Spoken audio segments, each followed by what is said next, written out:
The boardroom lights gleamed off polished mahogany, casting sharp reflections across crystal water glasses and gold-plated pens. $500 million was about to change hands, a deal hailed as the breakthrough that would redefine the American energy sector and save thousands of jobs from certain extinction. The Arab investors sat calmly at the far end of the conference table, their tailored suits immaculate, their smiles hiding years of meticulous strategy and calculated patience. Lawyers stacked contracts high on the mahogany surface, each page lined with dense legal jargon that only a handful of people in the room could truly decipher. At the far end of the table, Daniel Cole, a mid-level compliance officer and single father of an 11-year-old daughter, felt his throat tighten as he watched the final preparations unfold. He wasn't supposed to be here, not really. He wasn't a negotiator, nor a CEO, nor even part of the board of directors. He was just the man who checked numbers in the margins, who verified signatures, and ensured that decimal points appeared in the right places. But something in the fine print gnawed at him like a splinter under his skin. A clause that looked harmless in English, but concealed an Arabic rider, that would give the investors sweeping control over American patents and silence the company's right to appeal in any future disputes. The countdown was on. Executives tapped their Mont Blanc pens against leather portfolios. PR cameras waited outside the door, ready to capture the historic handshakes. Daniel had minutes to decide to risk his career, his reputation, maybe even his daughter's future by speaking up in front of billionaires who could destroy him with a single phone call. No one expected him to raise his voice. No one imagined the single dad from the compliance department would be the one to halt a deal worth $500 million. And yet, as the final signatures hovered above the contract like swords about to fall, Daniel stood. Daniel Cole had worked at Meridian Energy for 8 long years. Long enough to understand that compliance officers existed in the corporate shadows, invisible, and largely forgotten. While executives made headlines and appeared on financial television shows, while engineers built the future and sales teams closed massive deals, men like Daniel ensured the paperwork stayed clean, and the regulations were followed. He checked boxes, verified signatures, filed reports that most people never read, and made certain that the company stayed on the right side of federal energy regulations. It was steady work for a man who needed stability above all else, predictable income for someone whose life had been shattered by unpredictable tragedy. His wife Sarah had died 3 years ago in a car accident on a rain-soaked highway outside Chicago, leaving him to raise their daughter Emily alone in a world that suddenly felt impossibly large and threatening. The grief had nearly broken him completely, sending him into a spiral of sleepless nights and missed deadlines that almost cost him his job. But Emily's need for routine, for normalcy, for a father who could still pack lunches and help with homework, had pulled him back from the edge of complete collapse. Every morning he packed her lunch with the same careful attention Sarah had once shown, walking her to the bus stop on Michigan Avenue and arriving at Meridian's downtown offices by 8:15 sharp. Every evening he picked her up from after-school care at Lincoln Elementary, helped with math homework that was getting increasingly difficult, and tucked her into bed with stories about her mother's adventures as a young journalist covering city politics. The routine had become his anchor in a storm that never seemed to fully pass. But it also made him invisible within the corporate machine. In a company of 2,000 employees spread across 4 buildings, Daniel was the quiet man in accounting who never missed deadlines and never caused trouble. His supervisor, James Morrison, barely knew his name beyond annual performance reviews.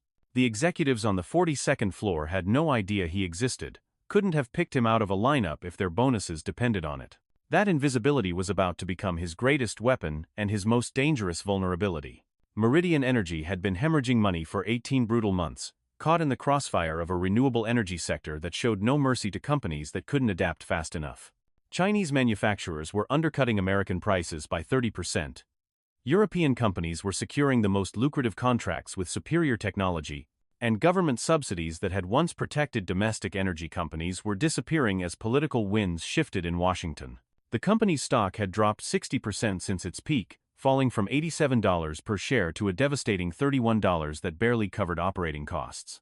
Pension funds were demanding answers. Institutional investors were threatening lawsuits. Rumors of bankruptcy circulated through financial blogs and investment forums like wildfire, each speculation driving the stock price lower and making recovery seem increasingly impossible. Then came the Arabs, arriving like cavalry in an old Western movie. The Al-Rashid Energy Consortium had appeared on the Chicago financial scene 6 months earlier with a proposal that seemed too good to be true. A $500 million joint venture that would modernize Meridian's aging infrastructure, expand their solar panel production capacity by 300%, and guarantee lucrative contracts across the Middle East for the next 20 years. The deal promised to save the company and preserve thousands of American jobs that were hanging by increasingly thin threads.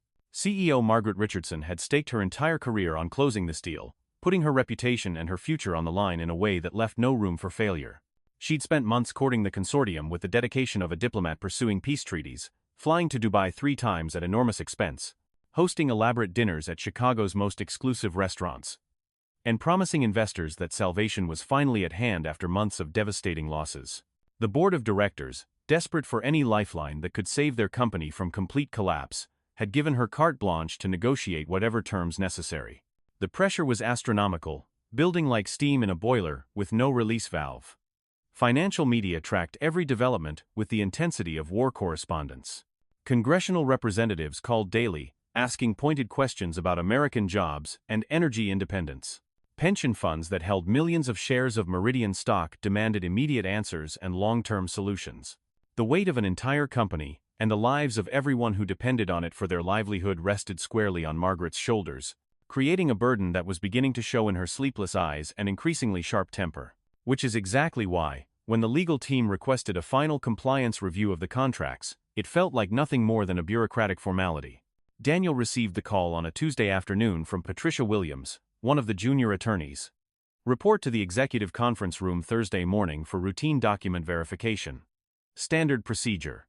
Nothing more complicated than checking signatures and ensuring that all required forms had been properly completed and filed. He had no idea he was about to uncover the most sophisticated corporate trap in modern history, a web of legal deception so carefully constructed that it had fooled some of the smartest business minds in America. Daniel's evenings belonged entirely to Emily, a sacred boundary he had established after Sarah's death. No matter how stressful his day at Meridian became, no matter how many deadlines loomed or how many reports needed filing, the moment he walked through their apartment door on North Clark Street, the corporate world disappeared completely. Emily would run to greet him, her school backpack still hanging from one shoulder, ready to share every detail of her day with the enthusiasm that only 11-year-olds can maintain. That Tuesday night, she was particularly excited about a school project on famous Americans who had stood up for what was right, even when everyone around them said they were wrong. She'd chosen Rosa Parks for her presentation, and was practicing her speech at the kitchen table, while Daniel prepared their usual dinner of spaghetti and meatballs. One of the few meals he'd mastered since becoming a single parent. "Dad, do you think it was scary for her?" Emily asked, looking up from her poster board covered with photographs she'd printed from the school library and decorated with colored markers in careful, precise strokes. "What do you mean, sweetheart?" "When she refused to give up her seat on that bus. Everyone was telling her to move, the bus driver was yelling at her, and she knew she might get arrested. Wasn't she afraid of getting in trouble?" Daniel paused, his hand hovering over the pasta pot as steam rose around his face. The question hit deeper than Emily realized, touching something in his chest that felt tender and unhealed. "I think she was probably terrified," he said finally, choosing his words carefully. "But sometimes being scared doesn't mean you shouldn't do what's right. Sometimes, the most important things we do are the things that scare us the most." Emily nodded seriously, then returned to her poster with the focused determination she'd inherited from her mother. "I hope I'm brave like that someday. I hope I don't let people push me around, just because I'm small, or because they think they're more important than me." The words would echo in Daniel's mind 48 hours later, as he sat in a boardroom surrounded by people who could destroy his career with a single phone call, people who commanded more money and power than he could imagine. After tucking Emily into bed that night, reading her 2 chapters from the latest book in her favorite series about a young detective who solved mysteries in her neighborhood, Daniel found himself standing in his bedroom, staring at a framed photograph on his dresser. Sarah smiled back at him from behind glass, her press badge visible around her neck from her days covering local politics for the Chicago Tribune. She'd been fearless in her pursuit of truth, often telling Daniel that journalism wasn't about making friends or staying comfortable, it was about asking the questions that powerful people hoped no one would ever think to ask. "What would you do, Sarah?" he whispered to the photograph, touching the frame with fingers that still bore his wedding ring after 3 years of widowhood. But he already knew the answer. Sarah would have dug deeper, asked harder questions, and never let anyone intimidate her into silence, no matter how much money or influence they wielded. The contracts arrived at Daniel's desk Thursday morning in 3 thick binders, each one marked confidential in bold red letters that seemed to pulse with importance. The primary agreement was written in standard English, filled with the typical corporate language of partnership and mutual benefit. But several supplementary documents contained Arabic text with English translations attached as separate pages, a common practice for international deals, but something that immediately caught Daniel's attention. This wasn't unusual for contracts involving Middle Eastern companies. But something about the translations felt wrong from the moment he started reading. Daniel had studied Arabic briefly in college as part of his international business minor, just enough to recognize basic legal terminology and understand the structure of formal documents. As he read through the translated portions, certain phrases seemed inconsistent, as if the English versions were saying something subtly but significantly different from the Arabic originals. He started taking careful notes, comparing the English translations word by word with the Arabic originals, using an online dictionary to verify his rusty language skills. The discrepancies were subtle but significant, like hairline cracks in a foundation that would eventually bring down the entire building. Where the English contract stated that both parties would have equal access to proprietary technologies, the Arabic version used phrases that suggested Al-Rashid would have primary licensing authority over all innovations. Where the English promised collaborative decision-making in all major business decisions, the Arabic indicated final approval rights resting solely with the consortium. Most troubling was Clause 47, buried deep in the supplementary agreements, like a landmine hidden beneath innocent-looking ground. The English translation described it as a standard arbitration clause, stating that any future disputes would be resolved through international commercial mediation using established protocols recognized by American courts. But the Arabic text told a completely different story. Any legal challenges would be handled exclusively by religious tribunals in Abu Dhabi, under Islamic commercial law, with Al-Rashid maintaining the absolute right to void American patent protections if they deemed Meridian to be in breach of any portion of the agreement, no matter how minor. Daniel read the clause 5 times, certain he was misunderstanding something fundamental about Arabic legal terminology. But each reading confirmed his worst fears. Meridian was about to sign away not just their company and their independence, but their intellectual property, their legal rights, and their ability to seek justice if things went wrong. They were walking into a trap so sophisticated that it had been designed to look like salvation. He had uncovered corporate deception so carefully crafted that it had fooled an entire team of experienced lawyers, executives who had built their careers on reading contracts, and a CEO who was risking everything on this deal. Daniel's first instinct was to call his immediate supervisor, but James Morrison was trapped in budget meetings all morning, preparing quarterly reports that would show just how desperately the company needed this deal to survive. His second thought was to contact the legal department directly, but they were in final preparations for the signing ceremony scheduled for 2 o'clock, reviewing last-minute details, and ensuring that every signature page was properly formatted and ready for execution. Everyone was busy, everyone was focused on celebrating the deal that would save the company from bankruptcy and preserve thousands of jobs. No one had time to listen to concerns from a compliance officer who was supposed to be rubber-stamping paperwork, not questioning decisions that had already been made by people far above his pay grade. Finally, he managed to corner Patricia Williams in the hallway outside the legal department, catching her as she rushed between meetings with an armload of files and a coffee cup that had been refilled so many times it left rings on everything she touched. She listened politely as Daniel explained his concerns, but her expression grew increasingly dismissive with each word he spoke. "Daniel, I appreciate your thoroughness, I really do, but we've had native Arabic speakers review these translations line by line. The consortium's legal team worked with our international law specialists for weeks, going over every comma and semicolon. These are completely standard clauses in Middle Eastern business agreements, just different cultural approaches to the same concepts. But the arbitration terms specifically mentioned are completely normal for this type of international partnership. Look, I understand you're trying to be helpful, and that's commendable, but this deal has been vetted by some of the best legal minds in the country. We can't delay the signing ceremony, because someone in accounting is second-guessing professional translators who have decades of experience in international contract law." Patricia's tone was polite but final, carrying the unmistakable message that this conversation was over. She had deadlines to meet, signatures to organize, and no time for worried compliance officers who didn't understand the complexities of international business negotiations. Daniel tried to reach CEO Margaret Richardson's office, taking the elevator to the 42nd floor for the first time in his 8 years at the company. But her assistant, a stern woman who guarded access like a palace sentry, explained that Mrs. Richardson was in final preparations with the consortium representatives and absolutely could not be disturbed for any reason short of a natural disaster. He sent an email marked urgent to the legal department head, carefully outlining his concerns and attaching his translation notes, but received an automated response indicating that all non-critical communications would be addressed after the signing ceremony. As the morning wore on, Daniel realized a devastating truth that hit him like a physical blow. In the corporate hierarchy, his voice carried no weight whatsoever. He was a mid-level employee raising concerns about a deal that dozens of executives and lawyers had already reviewed, approved, and celebrated. His warning was being treated as background noise, a minor distraction from the main event that would determine the company's survival. The isolation was crushing and complete. Daniel sat in his small office on the 23rd floor, surrounded by the evidence of sophisticated corporate deception, but powerless to make anyone listen to what he had discovered. The signing ceremony was scheduled for 2 o'clock, and he was running out of time to prevent what he was now certain would be a catastrophic mistake. The clock on his computer screen showed 11:45, and he could feel opportunities slipping away like sand through his fingers. That night, Daniel sat at the kitchen table with Emily, helping her finish her Rosa Parks presentation while his mind raced through possible solutions to an impossible problem.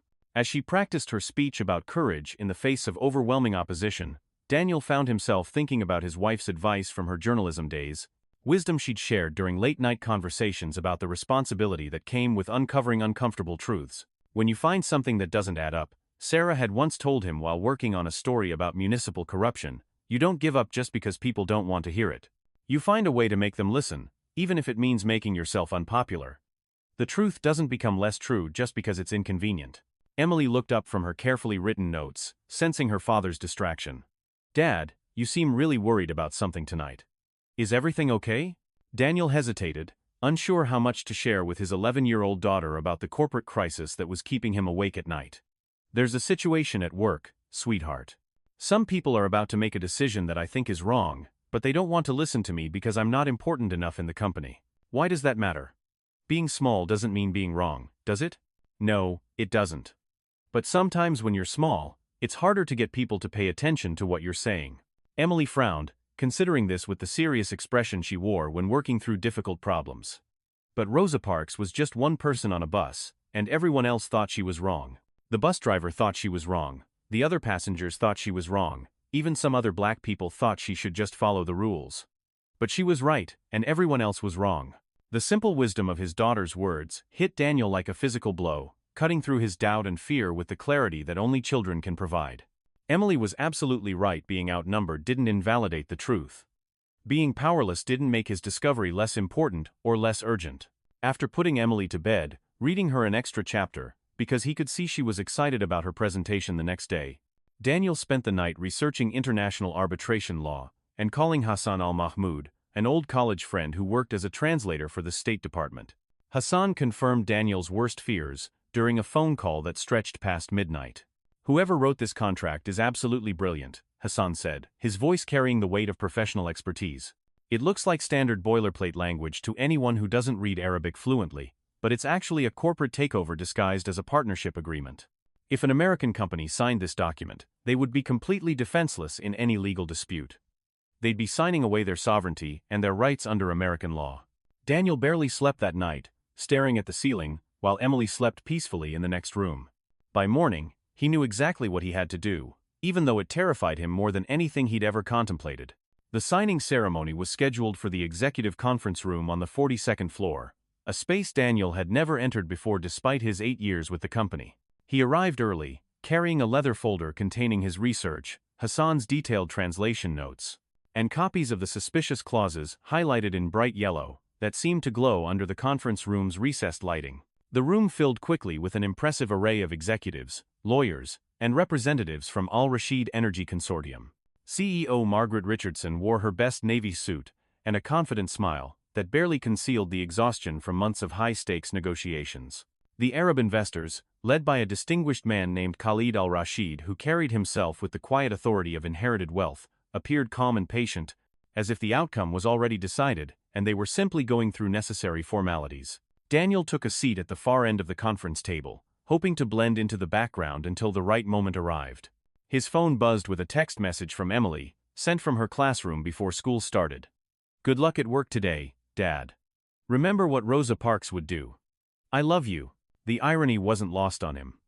His 11-year-old daughter was encouraging him to show the same courage that she was writing about for her school project, courage that seemed impossible to summon in a room full of people who could destroy his career with a phone call. The ceremony began with Margaret Richardson delivering carefully prepared remarks about partnership, progress, and the bright future of American energy independence. Her words were polished and confident, designed to project strength and vision to the investors and board members who would determine her future with the company. Khalid Al-Rashid responded with equally gracious words about cultural cooperation, mutual respect, and the bonds of friendship that transcended national boundaries. Lawyers arranged the contracts in perfect order, each signature page marked with small colored flags, indicating exactly where each party should sign. Camera flashes from the official photographer captured every moment for the company newsletter and press releases that were already written and waiting to be distributed. Daniel watched the performance with growing anxiety, feeling like a man watching a disaster unfold in slow motion. Everyone in the room was celebrating a deal that would ultimately destroy everything they claimed to be protecting. They were walking voluntarily into a trap that would cost them their independence, their rights, and their future. As Margaret Richardson reached for her gold-plated pen, the same pen she'd used to sign major contracts throughout her career, Daniel knew he was completely out of time. He stood up, his chair scraping against the hardwood floor with a sound that seemed to echo through the suddenly silent room. "Excuse me," Daniel said, his voice cutting through the congratulatory atmosphere like a knife through silk. "Before anyone signs anything, I need to show you something that could change everything." The room fell silent with the weight of interrupted ceremony. Margaret Richardson's pen hovered over the signature line, her expression shifting rapidly from confusion to irritation to something approaching panic. Khalid Al-Rashid's eyes narrowed slightly, though his diplomatic smile remained perfectly fixed in place. "Daniel," Margaret said slowly, her voice carrying a warning that everyone in the room could hear, "this really isn't the appropriate time for the Arabic contract is completely different from the English translation," Daniel interrupted, opening his folder with hands that trembled despite his determination. Clause 47 gives Al-Rashid complete legal immunity and transfers all patent rights to Abu Dhabi courts under Islamic law. "We're not signing a partnership agreement. We're signing a surrender document that will make us a subsidiary of their company." The explosion of voices was immediate and overwhelming. Lawyers demanded to see Daniel's evidence, their professional calm cracking under pressure. Al-Rashid's representatives began speaking rapidly in Arabic, their words carrying undertones of anger and surprise. Margaret Richardson's face went white as she realized her carefully orchestrated ceremony was falling apart in front of potential investors and board members who were beginning to look suspicious and concerned. "This is absolutely ridiculous," Patricia Williams said, standing up from her seat with the authority of someone defending her professional reputation. "Mr. Cole is a compliance officer, not a translator or an international law expert. We've had professional linguists with decades of experience review every single page of this contract." "Then explain this," Daniel said, walking to the head of the table with a confidence that surprised him and spreading his documents across the polished surface for everyone to see. The English version says, "collaborative oversight of all major decisions." The Arabic says, "primary authority rests with Al-Rashid." The English promises, "mutual access to proprietary technology." The Arabic grants exclusive licensing rights to the consortium. Khalid Al-Rashid finally spoke, his voice maintaining its smooth diplomatic tone despite the crisis unfolding around him. "These are simply cultural differences in legal terminology, nothing more.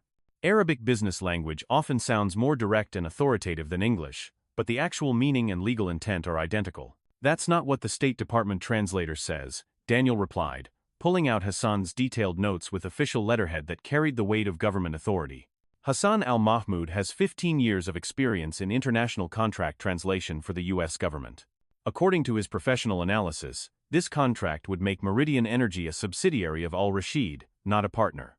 "We would lose our legal rights, our intellectual property, and our ability to appeal any decisions made by their tribunals." The room erupted again, but this time the voices carried a different tone. Board members demanded to see the original documents alongside the translations. Al-Rashid's legal team huddled in urgent conversation, their calm facade beginning to crack. Margaret Richardson looked like she was about to be physically sick, realizing that the deal she'd staked her career on might be the very trap that would destroy her company. "Who gave you permission to seek outside translation services?" she demanded, her voice rising with desperation and anger. "No one," Daniel said, meeting her gaze with steady determination. "I did it on my own time, using my own resources, because I thought it was important that we understand exactly what we're actually signing before we commit our company's future to it."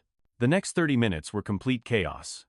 Lawyers from both sides argued over terminology and interpretation while board members called for emergency consultations. Al-Rashid's team made frantic phone calls in Arabic while glancing suspiciously at Daniel, clearly trying to determine how much he actually understood about their strategy. Margaret Richardson paced behind her chair like a caged animal, realizing that her moment of triumph was turning into a potential career-ending disaster. Finally, Board Chairman Robert Chen called for order. We need independent verification of these claims before proceeding with any signatures. I'm officially suspending this ceremony pending a complete review of all translation work by qualified experts. Khalid al-Rashid's diplomatic mask finally slipped completely, revealing the cold calculation beneath. This is highly irregular and frankly insulting. We have scheduled this agreement months in advance, coordinated with multiple stakeholders, and committed significant resources to this partnership. Surely you don't intend to delay based on the paranoid concerns of a low-level employee who has no expertise in international business law. That low-level employee may have just saved us from making the biggest mistake in our company's history, Robert Chen said quietly. His words carrying the authority of someone who had seen corporate disasters destroy lives and fortunes. Al-Rashid stood up slowly, his entire demeanor changing from diplomatic warmth to coldly furious business calculation. If Meridian Energy cannot honor its commitments, and chooses to insult our integrity based on amateur translation work, perhaps we have overestimated your company's reliability and professionalism. There are many other American energy companies who would appreciate this opportunity. The threat was clear and unmistakable. Sign now, without further questions. Or lose the deal entirely, and face the financial consequences. Within 6 hours, independent translators from 3 different agencies confirmed Daniel's findings with devastating clarity. The Arabic contract was indeed a sophisticated trap, designed to appear standard while actually transferring control of Meridian's most valuable assets to Al-Rashid. The consortium's legal team had been counting on American lawyers, trusting their translations without seeking independent verification, a gamble that had almost paid off completely. The story broke in the financial press by evening, starting with a small item in the Chicago Business Journal and spreading rapidly to national outlets. Single father saves energy giant from $500 million fraud became the headline that dominated business news for weeks, turning Daniel into an unlikely hero in a world that rarely celebrated middle-level employees who questioned authority. Daniel found himself thrust into a spotlight he never wanted, fielding interview requests from reporters who couldn't believe that a compliance officer had uncovered what teams of experienced lawyers had missed. Financial analysts called him a hero. Consumer advocates praised his courage. Legal experts debated how such sophisticated deception had almost succeeded. Al-Rashid Energy Consortium withdrew from negotiations entirely within 24 hours, releasing a carefully worded statement about cultural misunderstandings and differences in business philosophy that fooled no one who understood the situation. Other potential partners, both legitimate and otherwise, realized that Meridian Energy now had a reputation for thorough due diligence that would make future deception attempts much more difficult. Margaret Richardson faced intense scrutiny from the board of directors and angry shareholders, but ultimately kept her job after publicly praising Daniel's diligence and implementing comprehensive new translation verification procedures. The company's stock price, which had initially plummeted when news of the failed deal broke, recovered within weeks as investors realized that Meridian had avoided a catastrophic trap that would have cost far more than the lost investment opportunity. Daniel received a modest bonus of $5,000 and a formal commendation that would remain in his personnel file, but no promotion or significant change in his responsibilities. Corporate hierarchies don't change overnight, and executives rarely admit that their judgment was inferior to that of a middle-level employee, even when the evidence is overwhelming. Still, his reputation within the company shifted dramatically overnight. People who had never noticed him before now nodded respectfully in the hallways. Senior executives remembered his name during meetings. The legal department began consulting him on international contracts, recognizing expertise they had never bothered to discover. The real change came at home, in the small apartment where he and Emily built their life together. Emily's school project about Rosa Parks had taken on new meaning after her father's moment of courage made national news. She presented her report with obvious pride, telling her classmates that sometimes ordinary people have to do extraordinary things when powerful people make mistakes or try to take advantage of others. Her teacher, Mrs. Henderson, asked Emily how it felt to have a famous father. Emily thought carefully before answering. He's not famous. He's just brave. And being brave isn't about being big or important. It's about doing what's right even when you're scared. On Saturday evening, Daniel took Emily out for ice cream to celebrate the end of what had been the most stressful and transformative week of his life. As they sat in their favorite booth at Murphy's Diner, surrounded by families enjoying weekend treats, Emily looked at her father with obvious admiration and curiosity. "Dad, were you really scared when you stood up in that meeting with all those important people?" "Terrified," Daniel admitted without hesitation. There were billionaires in that room who could have destroyed my career with one phone call. I knew I might lose my job, and then how would I take care of you? But you did it anyway. I did it anyway. Sometimes doing the right thing means being scared, and doing it anyway. Emily smiled, swirling her spoon through her chocolate ice cream, while considering this lesson. Mom would have been proud of you, wouldn't she? She always said that telling the truth was more important than being comfortable or popular. Daniel reached across the table and squeezed his daughter's hand, feeling the weight of responsibility and love that had driven his decision. She would have been proud of you too, sweetheart. Your Rosa Parks project reminded me that being brave doesn't mean not being scared. It means doing what's right even when you are scared, even when everyone else thinks you should stay quiet. As they walked home through their quiet neighborhood, past the small shops and apartment buildings that made up their world, Daniel reflected on the strange turn his life had taken. A week ago, he was invisible, irrelevant, just another face in the corporate crowd. Now he was the man who had exposed international fraud and saved thousands of American jobs from a sophisticated trap. But the most important moment hadn't been standing up in the boardroom or facing down billionaire investors or seeing his name in newspaper headlines. It had been sitting at his kitchen table, listening to his 11-year-old daughter talk about courage and ordinary people doing extraordinary things, and realizing that sometimes the smallest voice in the room carries the most important message. In a world of corporate power plays and billion-dollar deals, where influence is measured in stock options and board positions, sometimes it takes a single father with nothing to lose and everything to protect to remind everyone what really matters. Daniel Cole had learned that truth isn't determined by hierarchy or wealth or influence. Truth is truth, whether it comes from a CEO or a compliance officer, whether it's spoken in a boardroom or whispered at a kitchen table between a father and daughter preparing for a school presentation. The $500 million deal was never signed. Meridian Energy survived without it, eventually finding legitimate partners who respected both the letter and spirit of American business law. The company emerged stronger, with better safeguards, and a reputation for integrity that attracted ethical investors. And Daniel Cole returned to his quiet life of checking numbers and raising his daughter, knowing that when the moment came to choose between comfort and courage, between safety and truth, he had chosen correctly.